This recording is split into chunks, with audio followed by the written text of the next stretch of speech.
Hi friends, welcome back to my channel. இன்றைக்கி வீடியோவில் நம்ம கிச்சன் வேலைகளை ரொம்ப ஈஸியாக குயிக்காக முடிக்கக்கூடிய ஒரு சில டிப்ஸ் அண்ட் ட்ரிக்ஸாக பார்க்க போகிறோம். இது எல்லாத்தையுமே பார்க்குறதுக்கு முன்னாடி நம்ம சேனலை சப்ஸ்கிரைப் பண்ணாதவங்க மறக்காமல் சப்ஸ்கிரைப் பண்ணிக்கோங்க. பக்கத்தில் இருக்கிற பெல் பட்டனையும் கிளிக் பண்ணிக்கோங்க. அப்போ தான் நம்ம சேனலில் வரக்கூடிய அப்டேட்ஸ் எல்லாத்தையுமே நீங்கள் மிஸ் பண்ணாமல் பார்க்க முடியும். ஃபர்ஸ்ட் டிப் என்னென்னு பார்க்கலாம். எப்போயுமே நம்ம தக்காளி தொக்கு செய்யும் போது வெங்காயத்தை விட நம்ம தக்காளி அதிகமாக சேர்த்து செய்யணும். அந்த மாதிரி செஞ்சால் தான் தக்காளி தொக்கு நல்ல டேஸ்ட்டாக இருக்கும். அது மட்டும் இல்லைங்க, நம்ம தண்ணியெல்லாம் சேர்த்து செய்யணும் அப்படிங்கிற அவசியமே இல்லை. நம்ம கொஞ்சமாக எண்ணெய் சேர்த்தாலே போதுமானது தான். நம்ம சேர்க்குற அந்த எண்ணெயிலேயே தக்காளி தொக்கு கொஞ்சம் கூட அடிப்பிடிக்காமல் நல்லா டேஸ்டியாக செஞ்சு எடுத்துடலாம். ஸோ தண்ணி சேர்க்காமல் தக்காளி தொக்கு செய்யணும் அப்படின்னு நினச்சிங்கன்னா வெங்காயத்தை விட தக்காளி கொஞ்சம் அதிகமான அளவில் நீங்கள் சேர்த்து சிம் ஃப்ளேமில் வச்சு நீங்கள் செஞ்சு பாருங்கள். டேஸ்ட் ரொம்பவே சூப்பராக இருக்கும், பார்க்குறதுக்கும் ரொம்ப அழகாக இருக்கும்.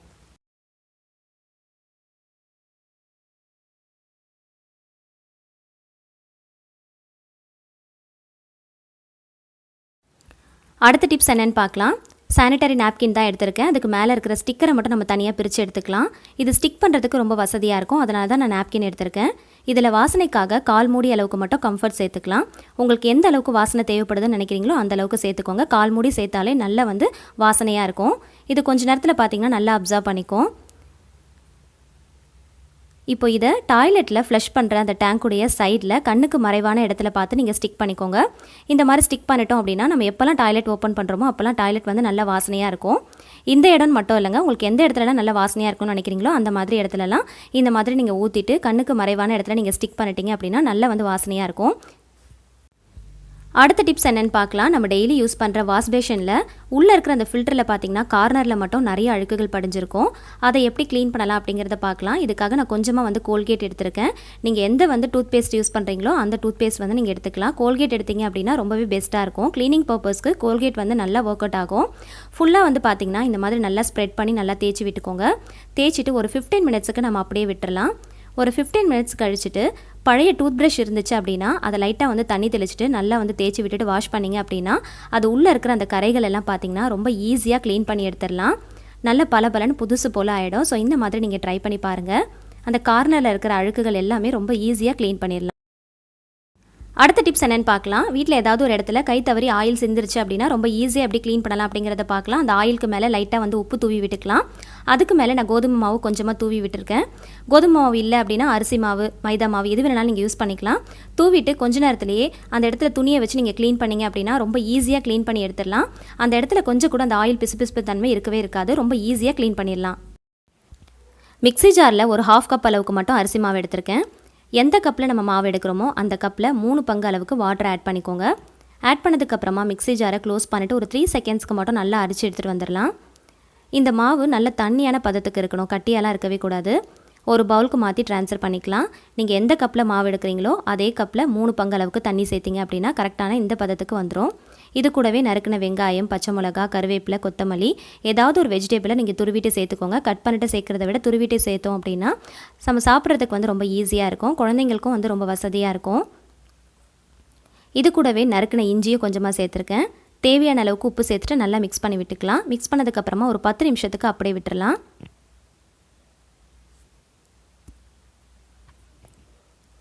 இப்போது ஒரு தோசைக்கல்லை சூடுபடுத்திட்டு லைட்டாக ஆயில் அப்ளை பண்ணிவிட்டு வெங்காயத்தை வச்சு நல்லா தேய்ச்சி விட்டுடலாம். அப்போ தான் தோசை ஒட்டாமல் வரும். இப்போ இதை தோசை மாதிரி ஊற்றி எடுத்துடலாம். வீட்டில் இட்லி மாவு, தோசை மாவு இல்லாத அந்த சமயத்தில் இந்த மாதிரி அரிசி மாவு வச்சுட்டு இன்ஸ்டண்ட்டாக ஒரு ஹெல்த்தியான ஒரு தோசை நம்ம ரெடி பண்ணிக்கலாம். ரொம்ப டேஸ்டியாகவும் இருக்கும், இன்ஸ்டண்ட்டாக நம்ம ரெடி பண்ண மாதிரியும் இருக்கும். ஸோ கண்டிப்பாக ட்ரை பண்ணி பாருங்கள். இதை சுற்றியும் ஆயில் இல்லைனா கீ ஏதாவது ஒன்று அப்ளை பண்ணிக்கலாம். 2 பக்கமும் திருப்பி போட்டிங்க அப்படின்னா நல்லா டேஸ்டியான ஒரு அரிசி மாவு தோசை ரெடி ஆயிடுச்சு. இது கூட தேங்காய் சட்னி, கார சட்னி வச்சு சர்வ் பண்ணும்போது டேஸ்ட் ரொம்பவே சூப்பராக இருக்கும். அடுத்த டிப்ஸ் என்னென்னு பார்க்கலாம். இதுக்கு நான் பழைய கண்ணாடி வளையல்கள் தான் எடுத்திருக்கேன். ரொம்ப வருஷமாக நம்ம யூஸ் பண்ணாமல் வச்சுருப்போம் இல்லையா, அந்த மாதிரி பழைய கண்ணாடி வளையல்கள் இருந்துச்சு அப்படின்னா பார்த்து எடுத்துக்கோங்க. அதை ஒரு ஃப்ரிட்ஜில் 15 நிமிஷத்துக்கு மட்டும் வச்சு எடுத்துக்கலாம். எப்போவுமே நம்ம பழைய கண்ணாடி வளையல்களை ரொம்ப வருஷம் யூஸ் பண்ணாத கண்ணாடி வளையல்களை நம்ம போடும்போது பட்டுன்னு உடஞ்சிரும். அந்த மாதிரி உடையாமல் இருக்கணும்னு நினச்சிங்கன்னா ரொம்ப வருஷம் கழித்து நம்ம எடுத்து யூஸ் பண்ணுற வளையல்களை இந்த மாதிரி ஒரு 15 நிமிஷம் மட்டும் ஃப்ரிட்ஜில் வச்சுட்டு அதுக்கப்புறம் நீங்கள் கைகளில் போட்டு பாருங்கள். நல்ல ஸ்ட்ராங்காக இருக்கும். போடும்போது பட்டு நமக்கு உடையவே உடையாது. ஸோ எப்போவுமே பழைய கண்ணாடி வளையல்களை யூஸ் பண்ணாமல் இருந்துட்டு ரொம்ப வருஷம் கழித்து நம்ம யூஸ் பண்ணும்போது இந்த டிப்ஸை நீங்கள் ஃபாலோ பண்ணி பாருங்கள். நல்ல ஸ்ட்ராங்காக இருக்கும், கொஞ்சம் கூட உடையவே உடையாது. அடுத்ததாக பார்த்தீங்கன்னா சம்டைம்ஸ் வந்து நமக்கு வளையல்கள்லாம் போடும்போது ரொம்ப டைட்டாக இருக்கிற மாதிரி இருக்கும். ஸோ அந்த மாதிரி டைமில் ரொம்ப கஷ்டப்பட்டு உள்ளே போடுற மாதிரி இருக்கும். அந்த மாதிரி டைமில் இந்த டிப்ஸ் வந்து ஃபாலோ பண்ணிக்கோங்க. ஒரு பாலிதீன் கவரை கையில் இந்த மாதிரி போட்டுட்டு லைட்டாக சுருட்டி விட்டுட்டு அதுக்கு மேலே வளையல்களை போட்டிங்க அப்படின்னா ரொம்ப ஈஸியாக போட்டுடலாம். உடையாமல் போடுறதுக்கு ரொம்பவே யூஸ்ஃபுல்லாக இருக்கும். அடுத்த டிப்ஸ் என்னென்னு பார்க்கலாம். வீட்டில் நம்ம யூஸ் பண்ணாமல் வச்சுருக்கிற பழைய பீங்கான் கப் இருந்துச்சுன்னா எடுத்துக்கோங்க. அதில் ஒரு கைப்பிடி அளவுக்கு வேப்பிலை சேர்த்துக்கலாம். ஒரு கைப்பிடி அளவுக்கு பூண்டு தோல் சேர்த்துக்கோங்க. இப்போ இது கூடவே கம்ப்யூட்டர் சாம்பிராணின்னு சொல்லிட்டு கடைகளில் கேட்டிங்கன்னா கிடைக்கும். அதை வந்து இந்த மாதிரி பற்ற வச்சுட்டு உள்ளே போட்டுக்கலாம். இப்போது இந்த கம்ப்யூட்டர் சாம்பிராணியோட சேர்ந்து இந்த பூண்டுடைய தோல் வேப்பிலை இதெல்லாமே சேர்ந்து எரியும் போது நல்ல வந்து ஒரு வாசனை வந்துக்கிட்டே இருக்கும். இந்த வாசனைக்கு கொசுக்கள் வந்து சுத்தமாக இருக்கவே இருக்காது. ஈவினிங் நைட் டைம்லலாம் பார்த்தீங்கன்னா கொசுக்கள் எந்த இடத்துல அதிகமாக இருக்கும் அந்த இடத்துல இந்த மாதிரி நீங்கள் பற்ற வச்சுட்டிங்க அப்படின்னா இந்த புகைக்கு கொசுக்களுடைய தொல்லைகள் சுத்தமாக இருக்கவே இருக்காது. ஸோ பாத்ரூமில் நமக்கு எந்த இடத்துலலாம் வந்து கொசுக்கள் அதிகமாக இருக்கோ ஸோ அந்த மாதிரி இடத்துல இந்த மாதிரி நீங்கள் வச்சுக்கோங்க. இந்த வாசனைக்கு சுத்தமாக கொசுக்கள் வரவே வராது. அடுத்த டிப்ஸ் என்னென்னு பார்க்கலாம். அதிகமான குவான்டிட்டியில் கோதுமை மாவுலாம் வாங்கி வச்சு நம்ம ஸ்டோர் பண்ணும்போது இந்த டிப்ஸை வந்து ஃபாலோ பண்ணிக்கோங்க. கோதுமை மாவை நல்லா வந்து சலிச்சிட்டு ஒரு பாக்ஸில் ஸ்டோர் பண்ணுவோம் இல்லையா.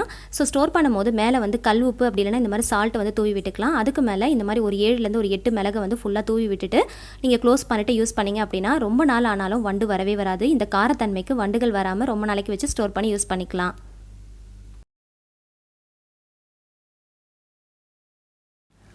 அடுத்த டிப்ஸ் என்னென்னு பார்க்கலாம். எந்த அரிசிக்கு வேணுனாலும் நீங்கள் இதை யூஸ் பண்ணிக்கலாம். ஆனால் ரேஷன் அரிசியில் நம்ம வாங்கி வச்சு நிறைய குவான்டிட்டியில் நம்ம ஸ்டோர் பண்ணும்போது சீக்கிரமாக பார்த்தீங்கன்னா அதுலேருந்து நிறைய வண்டுகள் வர ஆரம்பிக்கும். அந்த மாதிரி வண்டுகள் வராமல் இருக்கிறதுக்கு இந்த மாதிரி கொஞ்சமாக வேப்பிலையை உள்ளே போட்டுக்கோங்க. அந்த காம்பு பகுதியோடு சேர்த்துட்டு உள்ளே போட்டு வச்சிட்டிங்க அப்படின்னா ரேஷன் அரிசியிலலாம் பார்த்தீங்கன்னா வண்டுகள் வந்து வரவே வராது. எவ்வளோ அரிசியை நீங்கள் எவ்வளோ வருஷம் ஸ்டோர் பண்ணாலுமே வண்டுகள் வராமல் இருக்கும். அடுத்த டிப்ஸ் என்னென்னு பார்க்கலாம். எல்லார் வீட்லேயுமே இந்த மாதிரி ஸ்டாண்ட் யூஸ் பண்ணுவோம். இதுக்குள்ளே நம்ம கத்தி சிசர் ஸ்பூன் எல்லாமே ஒன்றா போட்டு வச்சுருப்போம். ஒன்றா வச்சுருக்கிறதுனால எடுக்கும் போது கன்ஃபியூஸாக இருக்கிற மாதிரி இருக்கும். ஸோ 2 ரப்பர் பேண்ட் எடுத்துக்கோங்க. இந்த மாதிரி ஸ்டாண்டில் ஜிக்ஸாக்காக போட்டுக்கிட்டோம் அப்படின்னா நமக்கு 4 பார்ட்டிஷனாக கிடச்சிரும். இந்த பார்ட்டிஷனுக்குள்ளே நம்ம தனித்தனியாக பிரித்து நம்ம வச்சுக்கிட்டோம் அப்படின்னா எடுக்கும் போது ரொம்ப ஈஸியாகவும் இருக்கும், வசதியாகவும் இருக்கும். கண்டிப்பாக ட்ரை பண்ணி பாருங்கள்.